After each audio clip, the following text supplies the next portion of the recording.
अमरीकी सदर की जानिब से जंगबंदी मुआहिदे पर रजामंदी जाहिर करने के लिए दिए गए 72 घंटों का अल्टीमेटम खत्म हो गया है। अभी तक हमास और इजराइल ने इस मंसूबे पर कोई रद्द अमल नहीं दिया और इस दौरान आज अदम तशद्दुद के आलमी दिन के मौके पर इजरायली फोर्सेस ने इमदाद ले जाने और गजा का मुहासरा तोड़ने के लिए आने वाले ग्लोबल समूद फ्लोटेला पर हमला करके स्वीडन की माहौलियाती कारकुन ग्रेटा थनबर्ग, नेल्सन मंडेला के पोते मंडेला, पाकिस्तान से ताल्लुक रखने वाले सेनेटर मुश्ताक अहमद समेत 27 ममालिक के सैकड़ों कारकुनान को गिरफ्तार कर लिया है कि जिसके बाद Turkiye, Malaysia, Ireland, Venezuela, Colombia ने गिरफ्तारी की मजम्मत की है और कोलंबिया के सदर ने इजरायली सफीर को मुल्क से बेदखल कर दिया है। नाजरीन, साथ ही दुनिया के मुख्तलिफ ममालिक में मुजाहरे शुरू हो चुके हैं।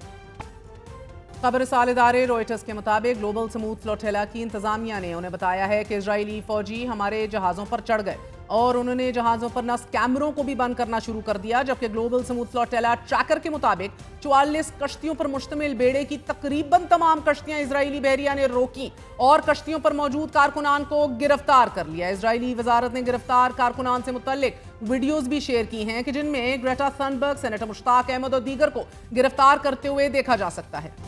इजरायली वजारत खारजा ने एक्स पर कहा है कि समूद फ्लोटेला के कई जहाज़ों को बहिफाजत रोक दिया गया है और उनके मुसाफिरों को इजरायली बंदरगाह में मुंतकिल कर दिया गया है। तमाम मुसाफिर खैरियत से हैं और उन्हें जल्द यूरोप डिपोर्ट कर दिया जाएगा, मगर गिरफ्तार कारकुनान की हिरासत और उन्हें किस जगह रखा जाएगा, इस मुतालिक पेरिस साइंस पो यूनिवर्सिटी के प्रोफेसर उमर शैट्स ने अल जजीरा को बताया है कि फ्लोटेला से जिन कारकुनान को गिरफ्तार किया गया है उन्हें